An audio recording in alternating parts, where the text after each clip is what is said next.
In this lesson, I want to share with you Adobe Bridge. If you don't see Adobe Bridge on your desktop, you should, on the PC, go down to Start, Programs, and launch Adobe Bridge. If you're on the Mac side, go down to your docking station on the lower portion of the screen, and you'll see Adobe Bridge is just to the right of Adobe Photoshop. I'm on the PC, so I'll do Start, Programs, and now I'm searching for Adobe Bridge. That will launch the program. What will I use Bridge for? In previous versions of Photoshop, like Photoshop 7 and Photoshop CS, there was something called the file browser. Well, in CS2, Adobe did away with the file browser, and they came up with this Adobe Bridge. I happen to think this is one of the best features of CS2. I am going to just share with you a very simplified way to use it for our purposes. It's a great way to organize your files. You've already copied your images to your hard drive and also backed it up on either a CD or a hard drive, depending on how you're backing up your images. What I need to do is navigate to the folder in which I already copied. You can see Adobe Bridge is open, and what I'm going to do is simply navigate to one of my folders. In my case, I keep my photos in my pictures, and we'll use that PDA training folder. And what I do is simply, you saw me select my pictures, then I came over to the right and I opened up or double clicked this PDA training folder. And what I have here essentially are the photos that I took on that particular shoot. What does Adobe Bridge do? It helps you rate your images. It does a lot of other things, but we're focusing on rating our images. You can see my contact sheets are within that folder. I've already done that. So I'm going to click on the right thumbnail, and now I have a larger version of my picture on the left-hand side. On your screen, your dialog box might be smaller. One of the first things you need to do is to enlarge your preview screen, and you do that by clicking and dragging, as I am, on the edges of that preview box. So now I can see this larger, which will allow me to critique these photos more quickly. If it's too small, that's not very good for me, and that's why I like to go with a larger version. I can also click, drag, and make it wider. I happen to like having 2 rows visible on the right. That's just a personal preference. So once you get a look that you like, I would kind of stick with that.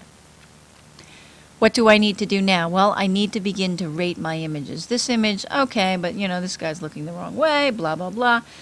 But the point here is that I can star or rate my images with stars. You can see me clicking on the right portion of the screen. 3 stars, 4 stars, and a 5-star photo. As I do this, the most wonderful thing that is happening is it's recording this information. So, okay, not the greatest, I'll give it a 2-star.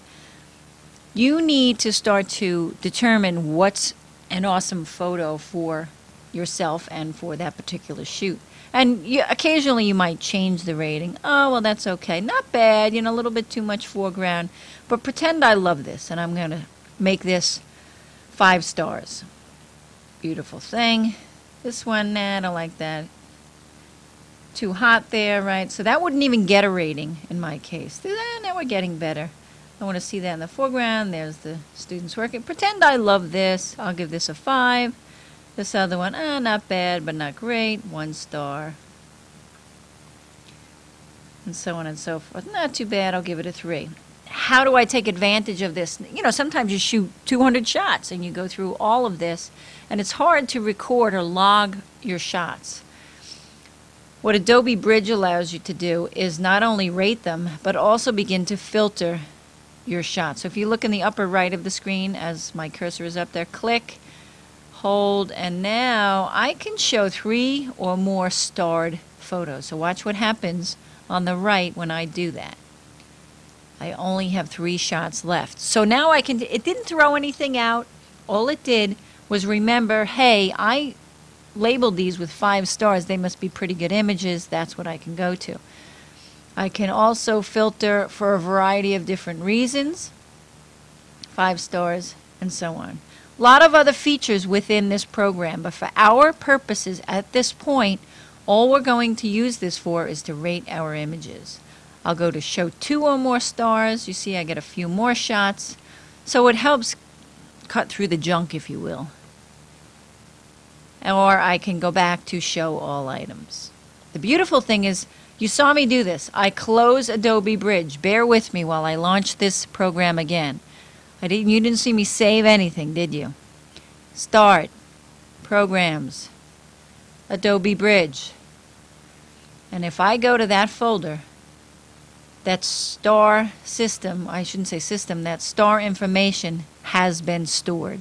So if I come back to this project a week from now, a month from now, a year from now, and I launch Adobe Bridge, I can immediately go to 3 or more stars, 4 or more stars, 5 stars. I only want to look at the 5-star shots. What does that do? It enables me to quickly get started on my images instead of having to log through again. One final piece is if I double click on this image, it will open that, but it doesn't open it in Photoshop. So this is not the way in which I would launch the file. So just wanted to point that out. On the Mac side, it would open in Preview. So that's not what we want to do. So I'm going to close that. At this point, let's just practice these techniques.